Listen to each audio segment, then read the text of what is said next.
Assalamualaikum warahmatullahi wabarakatuh. Perkenalkan, nama saya Jumiatun Hasanah. Saya dari kelas B sore semester 7, Program Studi Pendidikan Bahasa dan Sastra Indonesia, IKIP PGRI Pontianak.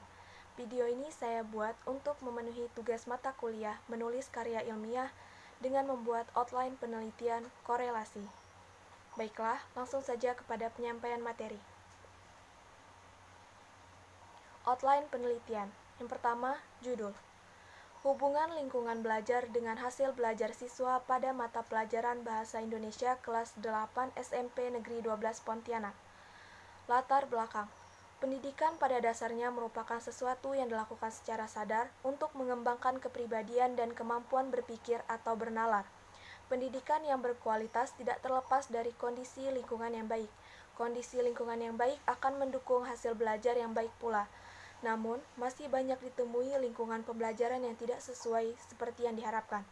Lingkungan belajar siswa adalah semua yang tampak di sekeliling siswa dan faktor-faktor yang dapat mempengaruhi perkembangan dan tingkah lakunya dalam menjalankan aktivitas mereka, yakni usaha untuk memperoleh perubahan dalam pengetahuan, sikap, dan keterampilan.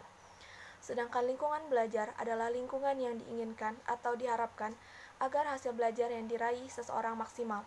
Lingkungan belajar yang dimaksud adalah lingkungan fisik dan sosial. Selanjutnya, rumusan masalah. Yang pertama, bagaimanakah lingkungan fisik kelas 8 SMP Negeri 12 Pontianak? Yang kedua, bagaimanakah lingkungan sosial kelas 8 SMP Negeri 12 Pontianak?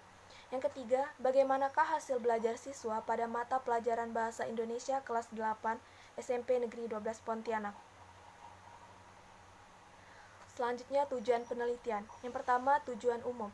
Secara umum, penelitian ini bertujuan untuk mendapatkan gambaran tentang hubungan antara lingkungan belajar dan hasil belajar siswa pada mata pelajaran Bahasa Indonesia kelas 8 SMP Negeri 12 Pontianak. Selanjutnya, tujuan khusus. Yang pertama, untuk mengetahui bagaimana keadaan lingkungan fisik kelas 8 SMP Negeri 12 Pontianak. Yang kedua, untuk mengetahui bagaimana keadaan lingkungan sosial kelas 8 SMP Negeri 12 Pontianak. Yang ketiga, untuk mengetahui hasil belajar siswa pada mata pelajaran Bahasa Indonesia kelas 8 SMP Negeri 12 Pontianak. Dan yang keempat, untuk mengetahui hubungan antara lingkungan belajar dengan hasil belajar siswa kelas 8 SMP Negeri 12 Pontianak. Selanjutnya, ruang lingkup penelitian. Yang pertama, variabel penelitian. Menurut Sugiono, tahun 2015 halaman 60 menyatakan bahwa variabel penelitian adalah segala sesuatu yang berbentuk apa saja yang ditetapkan oleh peneliti untuk dipelajari sehingga memperoleh informasi tentang hal tersebut kemudian ditariklah kesimpulan. Yang pertama, variabel bebas, ada lingkungan fisik dan lingkungan sosial. Selanjutnya, variabel terikat, yaitu hasil belajar siswa kelas 8 SMP Negeri 12 Pontianak berupa nilai MIT semester ganjil tahun ajaran 2020-2021. Definisi operasional. Untuk menghindari perbedaan pandangan dan pendapat serta untuk memperjelas variabel dan aspek-aspek yang diteliti, maka penulis perlu memberi definisi operasional sebagai berikut. Yang pertama, lingkungan belajar, yang kedua, lingkungan fisik, yang ketiga, lingkungan sosial, dan yang keempat, hasil belajar.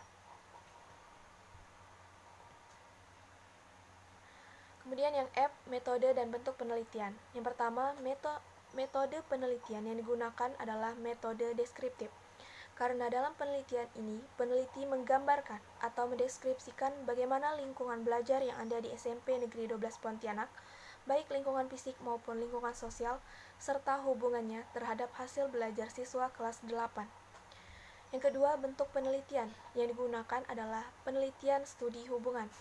Bentuk penelitian studi hubungan digunakan dengan tujuan mengungkap keterkaitan antara dua variabel dalam bentuk hubungan. Hal ini dimaksudkan untuk mengetahui seberapa besar hubungan lingkungan belajar dengan hasil belajar siswa kelas 8 di SMP Negeri 12 Pontianak.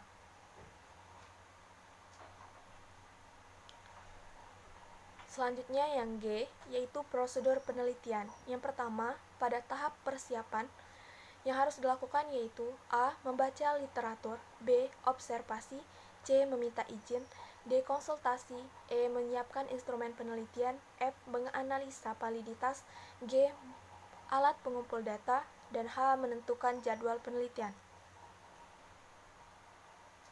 Selanjutnya, pada tahap pelaksanaan, yang harus dilakukan yaitu A. menentukan sampel penelitian, B. menentukan objek penelitian, C. memberikan angket, D. mentransformasikan data angket, dan E. menginput data hasil belajar, F. mengkorelasikan angket dengan hasil belajar siswa.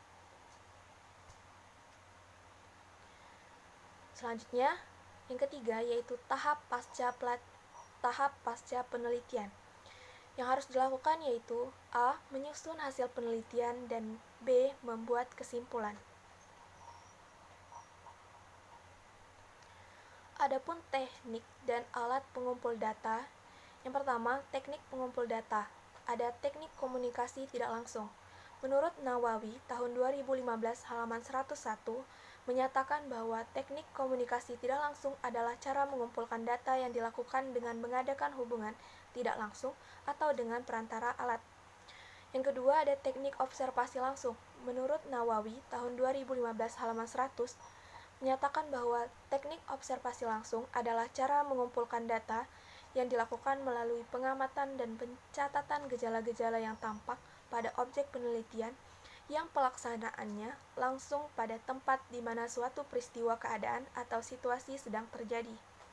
Yang C, teknik komunikasi langsung.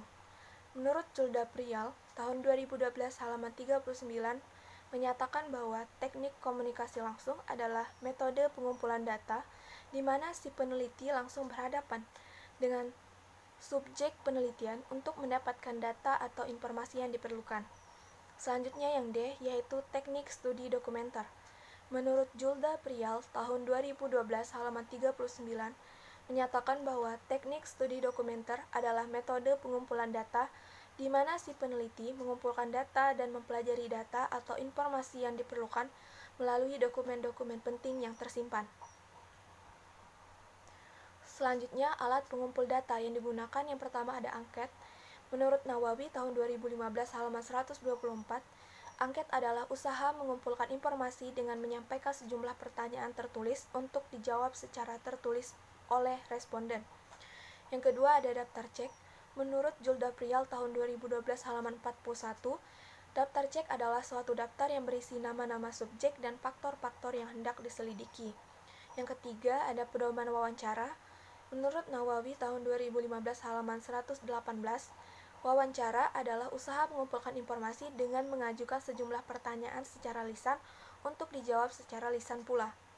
Dan yang keempat, dokumenter, yaitu data yang digunakan untuk studi dokumenter ini adalah hasil belajar siswa berupa nilai MIT siswa kelas 8 SMP Negeri 12 Pontianak.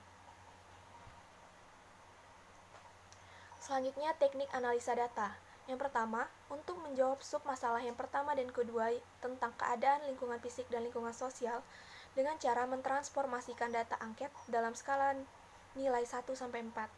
Kemudian yang kedua, untuk menjawab sub-masalah nomor 3 dilakukan dengan cara mencari nilai rata-rata hasil belajar siswa pada kelas 8. Dan yang ketiga, untuk menjawab sub-masalah nomor 4 tentang hubungan antara lingkungan belajar dengan hasil belajar dilakukan dengan cara angket yang telah dijawab oleh responden akan diolah menggunakan regresi linier sederhana. Yang J, rencana validitas. Yang pertama, validasi instrumen angket. Menurut Sugiono, tahun 2015 halaman 173, menyatakan bahwa instrumen yang valid berarti alat ukur yang digunakan untuk mendapatkan data mengukur itu valid. Valid berarti instrumen tersebut dapat digunakan untuk mengukur apa yang seharusnya diukur. Kemudian yang kedua, reliabilitas. Menurut Suharsimi Arikunto tahun 2013 pada halaman 100, suatu tes dikatakan mempunyai taraf kepercayaan yang tinggi jika tes tersebut dapat memberikan hasil yang tetap.